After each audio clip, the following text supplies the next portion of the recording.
शुभ दिन। आप सबको मेरी हिंदी कक्षा में स्वागत है। मैं प्रोफेसर PM तांबट, KLE मलगोड़ा वाणिज्य महाविद्यालय रायबाग से। आप लोग के पाठ्यक्रम के अनुसार कहानियों में से प्रथम कहानी प्रेमचंद की नमक का दरोगा। इस नमक का दरोगा में वंशीधर, यह वंशीधर अंग्रेजी ज़माने में एक दरोगा बनता है। दरोगा बनकर वह अपनी ड्यूटी पर यानी कार्य करना शुरू कर देता है। कुछ दिन बाद वह आलोपी दिन के गाड़ियाँ पकड़ता है और उसमें नमक लादने की वजह से उसे गिरफ्तार करता है। तब आलोपी दिन आकर उसे पैसे देने की कोशिश करता है, लेकिन वंशीधर ने ये पैसे लेना पसंद नहीं करता। तो उसके आगे की कहानी इस प्रकार है। यानी आलोपी दिन कहता है 10,000 दूंगा तब भी नहीं, 30,000 दूंगा तब भी नहीं, और बात चलती है 40,000 पर। तो 40,000 पर भी, 40,000 नहीं 40 लाख पर भी मैं तुम्हें नहीं छोड़ूंगा कहता है। तो वंशीधर ने बदलू सिंह को बुलाता है। बदलू सिंह, इस आदमी को हिरासत में ले लो, अब मैं एक शब्द भी नहीं सुनना चाहता। तो बदलू सिंह को वंशीधर बुलाकर उसे हथकड़ियाँ लगाने के लिए कहता है। धर्म ने धन को पैरों तले कुचल डाला।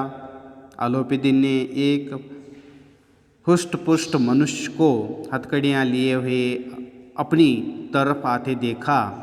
चारों ओर निराशा और कतार दृष्टि से देखने लगे। इसके बाद मूर्छित होकर गिर पड़े। आलोपी दिन हाथ में हथकड़ियाँ लगाकर चलने लगा। चारों तरफ देखकर खुद को एक खिन्न आकर शर्मा कर वो मूर्छित होकर गिर पड़ी। दुनिया सोती थी, पर दुनिया की जीभ जागती थी। सवेरे देखिए तो बालक वृद्ध सबके मुंह से यही बात सुनाई देती थी।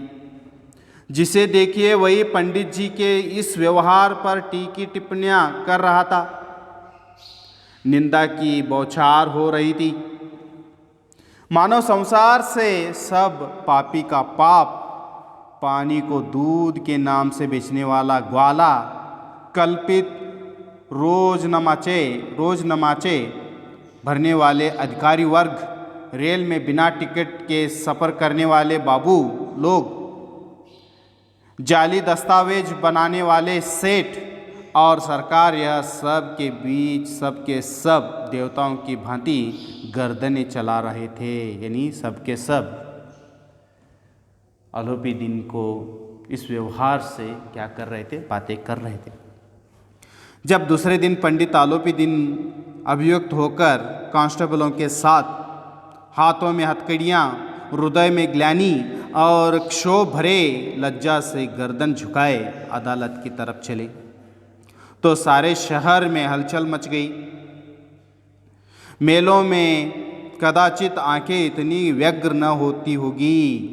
भीड़ के मारे छत और दीवार में कोई भेद न रहा। यानी इसे जाते हुए देखने के लिए रास्ते पर, घरों के ऊपर, मंजिलों पर सब लोग आकर इसे देखने लगे। तब आलोपी दिन ने कांस्टेबलों के बीच हथकड़ियाँ लगाकर अदालत को जा रहे थे, सिर झुका के। किंतु अदालत में पहुंचने की देर थी। पंडित आलोपी दिन इस अगाध वन के सिंह थे।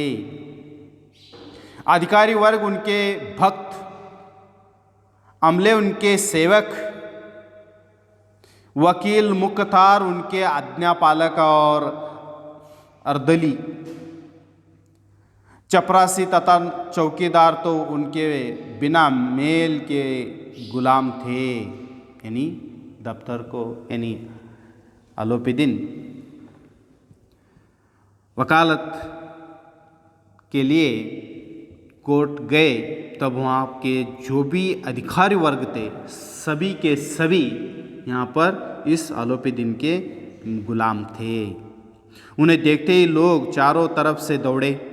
सभी लोग विस्मित हो रहे थे, इसलिए नहीं कि आलोपी दिन ने यह कर्म किया, बल्कि इसलिए कि वह कानून के पंजे में कैसे आए। ऐसा मनुष्य जिसके पास असाध्य साधन करने वाला धन और अनन्य वाचालता हो, वह क्यों कानून के पंजे में आए, कैसे कानून के पंजे में आए।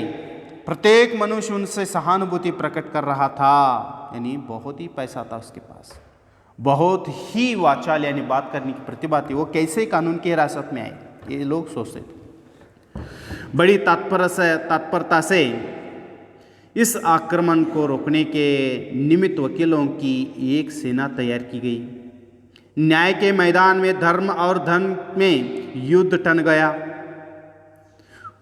वंशीगर चुपचाप खड़े थे। उनके पास सत्य के सिवा कोई बल नहीं था। न स्पष्ट भाषण के अतिरिक्त कोई शस्त्र नहीं था। गवाह थे किंतु लोभ से डवाडोल। गवाह थे इनके पास, लेकिन वो भी क्या थे, लोभी होने के कारण झूठ बोल रहे थे। यहाँ तक कि मुंशी को भी न्याय भी अपनी ओर कुछ खींचा हुआ दिख पड़ा था। वह न्याय का दरबार था, परंतु उसके कर्मचारियों पर पक्षपात का नशा छाया हुआ था। किंतु पक्षपात और न्याय का क्या मेल। जहाँ पक्षपात हो वहाँ न्याय की कल्पना नहीं की जाती। मुकदमा शीघ्र ही समाप्त हो गया। डिप्टी मजिस्ट्रेट ने अपने दस्तावेज में लिखा, पंडित आलोपी दिन के विरुद्ध दिए गए प्रमाण मूल्य और भ्रमात्मक हैं, निर्मूल और भ्रमात्मक। वह एक बड़े भारी आदमी हैं। यह बात कल्पना के बाहर है कि उन्होंने थोड़े लाभ के लिए ऐसा दुस्साहस किया हो। कदापि नमक के दरोगा मुंशी वंशीगर का अधिक दोष नहीं है, लेकिन यह बड़े खेद की बात है कि उसकी उदंडता और विचारहीनता के कारण ही भले मानुष को कष्ट झेलना पड़ा। हम प्रसन्न हैं कि वह अपने काम में सजग और सचेत रहता है, किंतु नमक के मुकदमे की बड़ी हुई नमक से हलाहली ने उसके विवेक और बुद्धि को भ्रष्ट कर दिया। भविष्य में उसे होशियार रहना चाहिए। यानी डिप्टी मजिस्ट्रेट ने पंडित आलोपी दिन को रिहा करके वंशीगर को यह दिलासा दिया कि नमक का जो मुकदमा था इसमें तुम्हारी होशियारी बहुत ही अच्छी है, लेकिन क्या है, इन लोगों को, ऐसे लोगों को तुम हिरासत में कैसे ले सकती हो। ये बात भी मजिस्ट्रेट यानी जज साहब ने वकालत की। वकीलों ने यह फैसला सुनाया कि उछल पड़े पंडित आलोपी दिन मुस्कुराते हुए बाहर निकले। सज्जन बंधुओं ने रुपए की लूटी की। उदारता का सागर उमड़ पड़ा। उसकी लहरों ने अदालत की नींव तक हिला डाली। जब वंशीगर बाहर निकले तो चारों ओर उनके ऊपर व्यंग बाणों की वर्षा होने लगी। चपरासियों ने झुक झुक कर सलाम किए, किंतु इस समय एक कटु वाक्य, एक संकेत उनकी गर्वाग्नि को प्रज्वलित कर रहा था। कदाचित इस मुकदमे में सफल होकर वह इस तरह अकड़ते हुए न चलते। आज उन्हें संसार का एक खेदनायक विचित्र अनुभव हुआ। न्याय और विद्वता, लंबी चौड़ी उपाधियाँ, बड़ी बड़ी दाढ़ियाँ, ढीले चेंगे एक भी सच्चे आदर का पात्र नहीं है। वंशीगर ने धन से बैर मोल लिया था। उसका मूल्य चुकाना अनिवार्य था। कठिनता से 1 सप्ताह बीता होगा कि मुअत्तली का परवाना आ पहुंचा। कार्यपरायण का दंड मिला। बेचारे भग्न हृदय शोक और खेद से व्यवस्थित घर को चले। बूढ़े मुंशी तो पहले ही से कुड़कुड़ा रहे थे कि चलते चलते इस लड़के को समझाया था, लेकिन इसने एक न सुनी। सब मनमानी करते हैं। हम तो कलवार और कसाई है के तगदे सहें बुढ़ापे में भगत बनकर बैठे और वहाँ बस यूं ही सूखी तनख्वाह। हमने भी तो नौकरी की है और कोई आवेदार नहीं थे, लेकिन काम किया, दिल खोल कर किया। और आप ईमानदार बनने चले हैं। घर में चाहे ऐदार हो, मस्जिद में अवश्य दिया जलाएंगी। खेद ऐसी समझ पर पढ़ना लिखना सब अकारास्त गया। यानी इसके पिता भी क्या थे, वंशीगर के पिता भी कभी नौकरी करते थे सच्चाई ईमानदारी से, लेकिन उनको क्या मिला? काम किया, फिर भी उनका घर चलाना मुश्किल हो गया। इसी प्रकार अपने बेटे को रिश्वतखोर बनाना चाहते थे, लेकिन ये समझ नहीं पा रहा था। इससे वो क्या कर रहा था, बूढ़ा बहुत ही गुस्सा आकर इसे बड़बड़ाना लगा। इसके थोड़े ही दिनों बाद जब मुंशी वंशीगर इस दुरावस्था में घर पहुँचे और बूढ़े पिताजी ने समाचार सुना तो सिर पीट लिया। बोले, जी चाहता है कि तुम्हारा और अपना सिर फोड़ लूं। बहुत देर तक पछता कर हाथ मलते रहे। क्रोध में कुछ कठोर बातें भी कहीं, और यदि वंशीगर यहाँ से टल न जाता तो अवश्य ही यह क्रोध विकट रूप धारण करता। यानी बूढ़े को इस समाचार मिलता है जो अदालत में इस प्रकार हुआ, इसे नौकरी से निकाल दिया गया। तो वंशीगर वापस घर आते ही अपने पिताजी को बात सुनते ही पिताजी सिर पटकने लगे और गुस्से में आकर 2-4 बातें भी कहने लगे।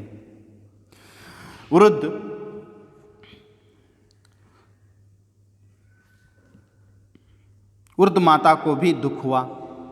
जगन्नाथ और रामेश्वर यात्रा की कामनाएं मिट्टी में मिल गई। पत्नी ने कई दिनों तक सीधे मुंह बात नहीं की। इस प्रकार 1 सप्ताह बीत गया। संध्या का समय था। बूढ़े मुंशी जी बैठे बैठे राम नाम की माला जप रहे थे। इसी समय उनने द्वार पर सजा हुआ रथ आकर रुका। हरे और गुलाबी पर्दे पछाए बैलों के जोड़े, उनकी गर्दन में नीली धागे सिंह पितली से जड़े हुए, कई नौकर लाठियां कंधे पर रखे साथ थे। मुंशी जी अगवानी को दौड़कर देखा तो पंडित आलोपीदीन हैं। झुककर नमस्कार किया और लल्लो चप्पो की बातें करने लगे। हमारा भाग्य उदय हुआ जो आपके चरण इस द्वार पर आए। आप हमारे पूज्य देवता हैं। आपको कौन सा मुंह दिखावे? मुंह में तो कालिक लगी हुई है, किंतु क्या करें, लड़का अभागा कपूत है। नहीं तो आपसे क्या मुंह छिपाना पड़ता। ईश्वर निसंतान चाहे रखे पर ऐसी संतान न दे। यानी जो आलोपीदीन उनके घर आता है, आते ही मुंशी यानी वंशीगर के पिताजी बाहर जाकर देखते हैं तो 2 जोड़ी बैलों के गाड़ियों में आलोपीदीन आता है। तो उसके साथ उसकी रखवाली के लिए कुछ लोग भी आते हैं।